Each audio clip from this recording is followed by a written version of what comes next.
Hoy seguimos con el tema de la adoración.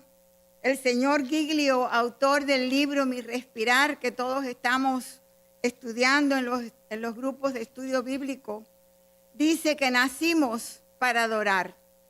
Nacimos para adorar. Yo creo que sí, que nacimos para adorar uno, porque todos tenemos necesidad de encontrar respuesta a esa necesidad que tenemos de saber por qué estamos aquí.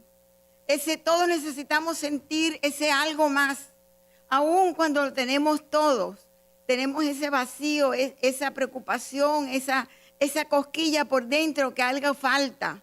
Y tenemos necesidad de encontrar esa respuesta, ese algo más.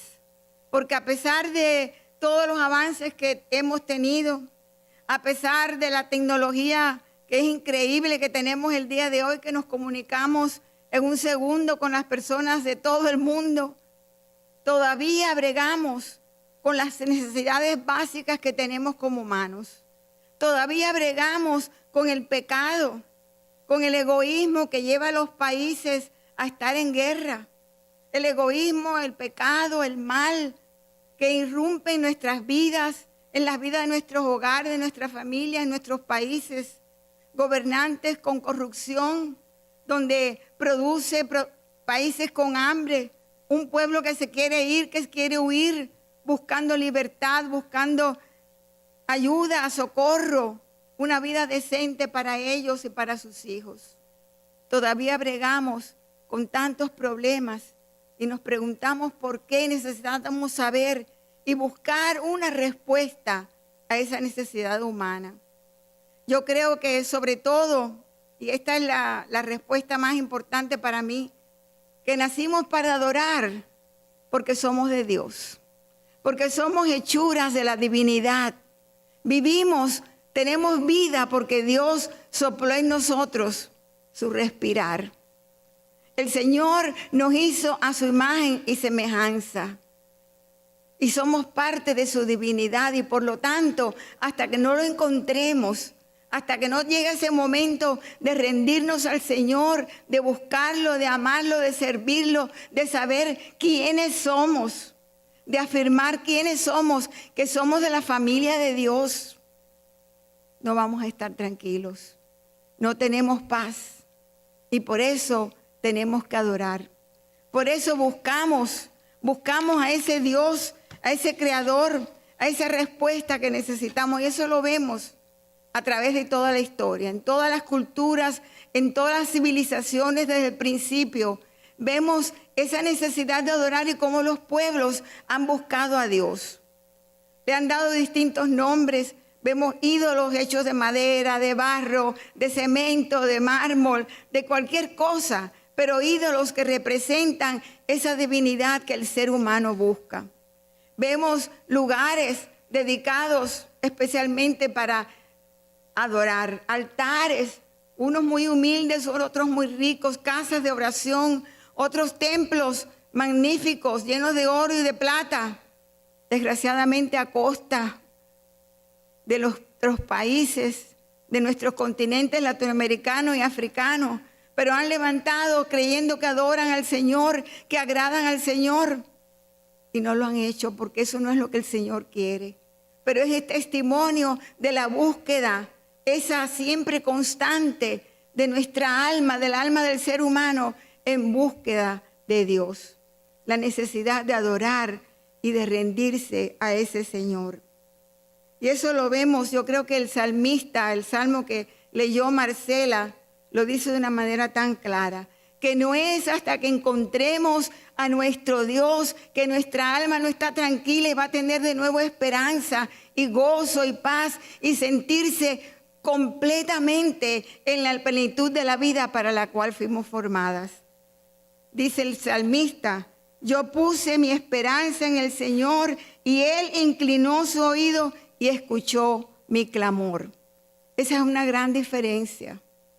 El clamor, Dios, Dios, ¿dónde estás? Dios, te necesito. El clamor que los ídolos no podían responder. El clamor que aquellos dioses con nombres diferentes, esos altares hechos que no podían responder porque eran dioses secos, dioses vacíos, dioses que no tenían voz ni corazón. Pero el corazón de nuestro Dios está ahí latiendo fuertemente. Y dice el salmista que no fue hasta que escuchó que alguien le respondía que Dios, el Dios vivo, el Dios de sus padres, era el que le respondía. Hasta que él escuchó que le respondía, él entonces puso su esperanza en ese Señor, porque le respondió su clamor. ¿Has sentido tú la respuesta que Dios tiene a tu clamor? ¿Cuántas veces clamamos y nos quejamos y gritamos y no encontramos la respuesta, no encontramos lo que estamos buscando, hasta que vamos y clamamos, nos ponemos de rodillas aquí a nuestro Dios, que es el único que puede entendernos, es el único que puede responder a aquella necesidad, aquel llanto, aquel clamor de nuestro corazón. Él se inclinó a mí, oyó mi clamor, me sacó del hoyo de la desesperación, me rescató del cieno pantanoso. Yo recuerdo en algunas películas que yo veía de niño de que cómo la gente llegaba al pantano, y aquello era el momento terrible. Y yo le tenía mucho miedo a los pantanos, porque el pantano es que usted entra y por mucho que se mueve, en vez de salir, lo que hace es hundirse. Y se tiene que quedar paralizado, y no es hasta que alguien puede venir, y no que camine por el pantano porque también se va a hundir, sino alguien que puede desde afuera levantarlo. Muchas veces nosotros nos sentimos en ese pantano, ¿verdad que sí?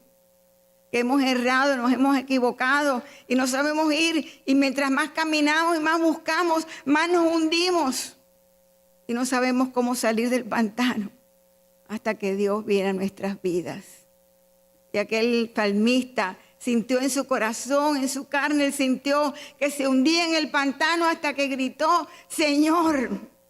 Y el Señor lo sacó del hoyo de la desesperación, del pantano donde se hundía, donde nos podemos hundir si no contamos con nuestro Dios. El Señor, dice el salmista, me levantó y puso mis pies sobre roca, me hizo caminar con paso firme. Puso en mis labios un cántico nuevo, un cántico de alabanza a nuestro Dios. Muchos vieron eso y entonces pusieron su esperanza en nuestro Dios. Dichoso el hombre o la mujer, dice el salmista, que confía en el Señor y no en gente soberbia y mentirosa. ¿Cuántas veces ponemos nuestra confianza en las promesas que nos hacen los gobernantes o en las promesas que nos hacen tanta gente? Para llegar a la desilusión, que las promesas son que se van, se perdieron en el aire. ¿Y dónde está aquello que me prometiste? ¿Dónde está aquello? No lo cumpliste. Pero las promesas del Señor son fieles. Las promesas del Señor son fieles. El Señor nos promete que Él está ahí con nosotros día a día.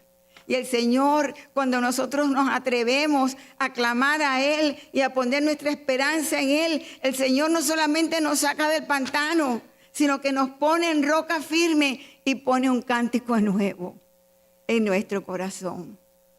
A veces no podemos ni explicarnos, ni describirlo, pero es esa paz, ese gozo, esa seguridad que sentimos cuando andamos con el Señor, que nos permite aún cantar en medio del dolor, aún en medio de la preocupación, en medio de la tempestad más grande, nos permite levantar los ojos y decir, pero yo sé quién soy, yo confío en mi Señor, porque Él me sacó del pantano y Él me ha puesto en roca firme y ando ahora firme en mi Dios. Dichoso el hombre que confía en el Señor. Tú, Señor, mi Dios, has pensado en nosotros y has realizado grandes maravillas. No es posible hablar de ellas. Quisiera contarlas, hablar de cada una, pero sin número es interminable. Cuando nosotros nos damos cuenta cómo nos ha amado Dios, cuando nos damos cuenta que todo lo que tenemos viene de Dios, cuando miramos la creación y nos damos cuenta que viene de sus manos y que la hizo para ti y para mí, para que la disfrutemos, para que vivamos en ella plenitud. No podemos más remedio que decirle, Señor, yo te quiero dar las gracias. Señor, ¿qué yo puedo hacer para agradecer todo lo que tú me has dado? Adoramos al Señor por lo que el Señor ha hecho por nosotros y queremos darle gracias. Pero ¿qué tipo de gracias le vamos a dar a algunos? Creen que darle gracias es, Señor, yo quiero hacer esto para ti, para mostrarte lo mucho que te quiero. Y quiero sacrificar mi cuerpo y quiero ayunar todos los días. Señor, en mi pueblo algunos decían, yo voy a subir la loma de la cruz descalzo, Señor, descalza, para que tú veas mis pies sangrados por ti, Señor. Yo quiero hacer lo que tú quieras, Señor. Yo quiero demostrarte, porque tú me has amado tanto. Yo quiero darte algo que te complazca. Pero el salmista dice, pero las ofrendas y los sacrificios no te agradan. Tú no pides holocaustos ni ofrendas de expiación, pero me has abierto los oídos. Has abierto mis ojos, Señor. Y por eso dije, aquí vengo ya. Has abierto mis ojos, Señor, y has abierto mis oídos. Y he oído que tú me has dicho, yo no quiero que tú te sacrifiques. Yo no quiero que tú subas la loma de la cruz descalzo. Yo no quiero holocausto.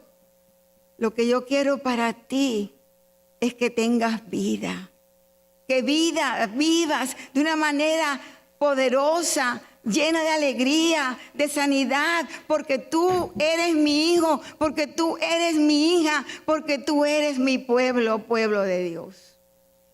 No es lo que yo quiero darle al Señor, sino es lo que el Señor quiere para mí. ¿Qué es lo que el Señor quiere para mí? ¿Qué es lo más que el Señor quiere hacer para mí? Dice el salmista, Señor, lo que tú quieres es que yo haga tu voluntad. Hacer tu voluntad, Dios mío, me agrada. La ley la llevo dentro de mí. ¿Cómo podemos saber qué es lo que Dios quiere para ti hoy? ¿Qué es lo que Dios más quiere para ti hoy? ¿Cómo podemos saberlo? Es la pregunta.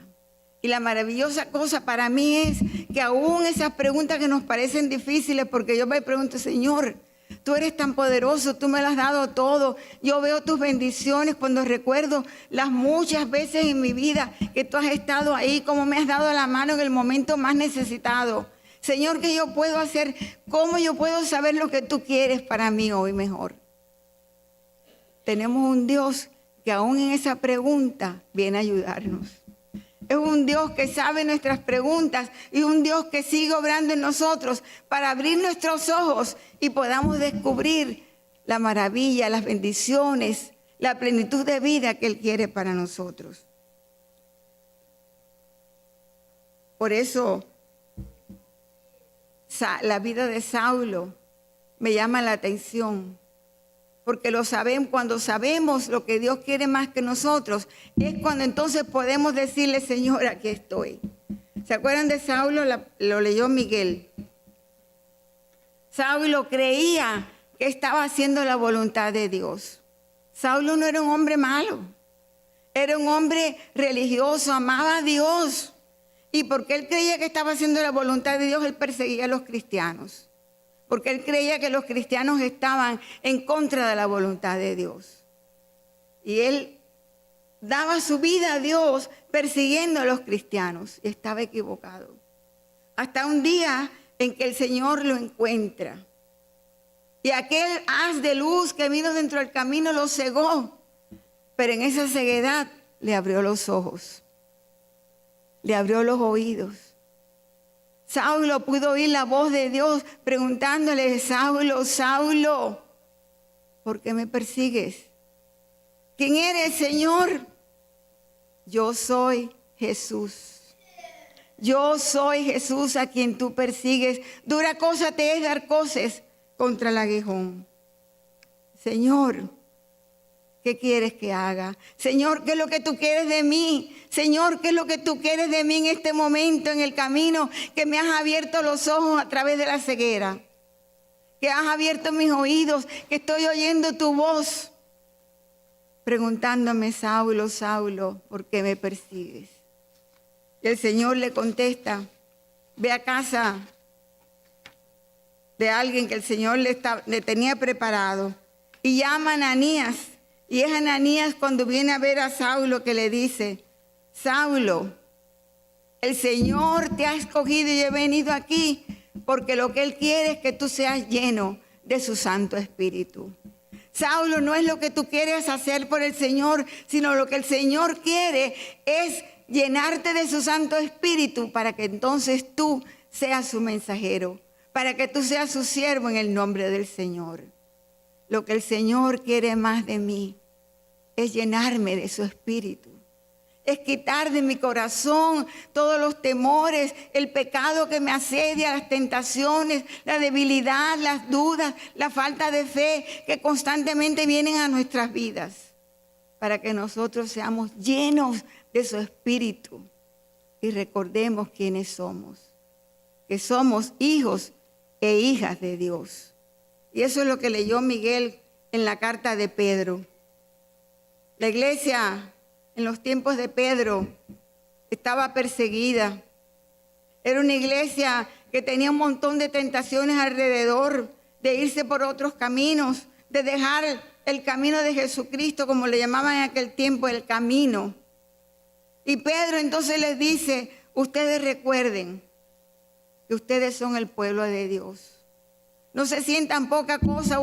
Algunos se escondían, se sentían que nadie los quería, estaban rechazados, perseguidos. Pero Pedro les dice: pero ustedes son linaje escogido, real sacerdocio, nación santa, pueblo adquirido por Dios, para que anuncien los hechos maravillosos de aquel que los llamó de las tinieblas a su luz admirable.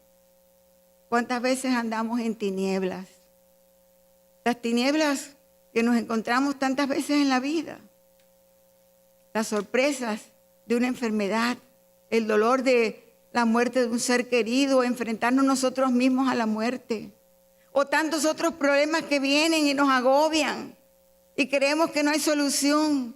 Vivimos en tinieblas, pero el Señor nos saca de esas tinieblas a su luz admirable, recordándonos que tú eres mi pueblo.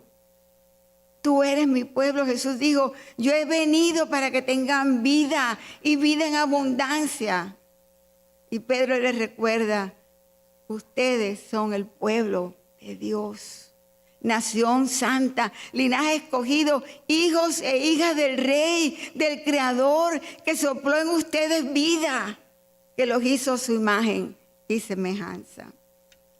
Que no se nos olvide que somos hijos e hijas del Rey, que es nuestro Dios. Satanás ni nadie, recordemos, cuando somos pueblo de Dios, cuando estamos atados a nuestro Señor, cuando recordamos que somos linaje santo, escogido por Dios, ni Satanás ni nadie podrá apartarnos del camino, podrá vencernos, porque el Señor nuestro Dios es con nosotros. Nosotros somos pueblo de Dios. Yo recuerdo una historia que leí hace mucho tiempo, no sé si es cierta o no, pero esta persona había sido partícipe en un campamento de prisioneros de guerra, y él contaba de cómo le había impresionado una de las mujeres que estaban allí. Era una mujer que siempre andaba vestida, aunque con roturas, pero con cosiendo la rotura. Ella lo lavaba por la noche y todos los días aparecía limpia, erguida. Y ella trabajaba, la ponían a hacer los trabajos más inhóspitos que habían en el campamento. La avergonzaban, la azotaban a veces. Al otro día de nuevo ella se levantaba erguida, con el vestido zurcido, pero limpio, con la cabeza alta y sonriendo aún a aquellos que la maltrataban.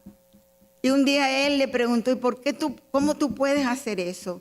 ¿Por qué tú eres así? ¿Por qué tú eres capaz de sonreír al que te maltrata? ¿Por qué puedes todos los días levantarte con tu cabeza erguida cuando tienes tu cuerpo herido, cuando te maltratan tanto? Y ella le sonrió y le dijo: porque yo soy hija del Rey. porque yo soy hija del rey. Porque soy de la realeza, porque soy de la familia real, porque en mi sangre corre la sangre de mi padre, que es el rey. Y yo tengo que demostrarle a todos que yo soy el pueblo, que yo soy el pueblo, que soy la familia real, que soy hija del rey.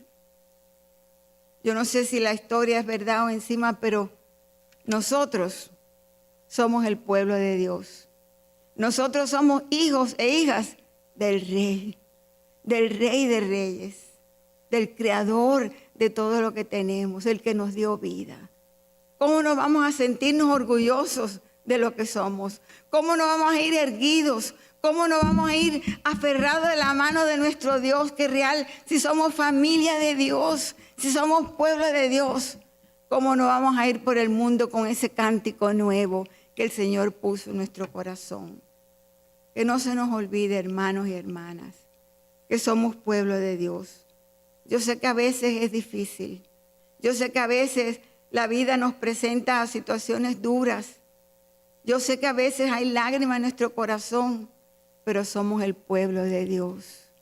Y Dios nos promete vida y vida en abundancia.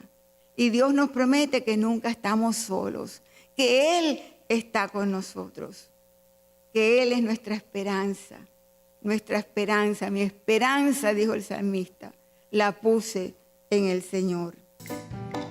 Cansado del camino, sediento de ti, un desierto he cruzado, sin fuerzas he quedado, vengo a ti.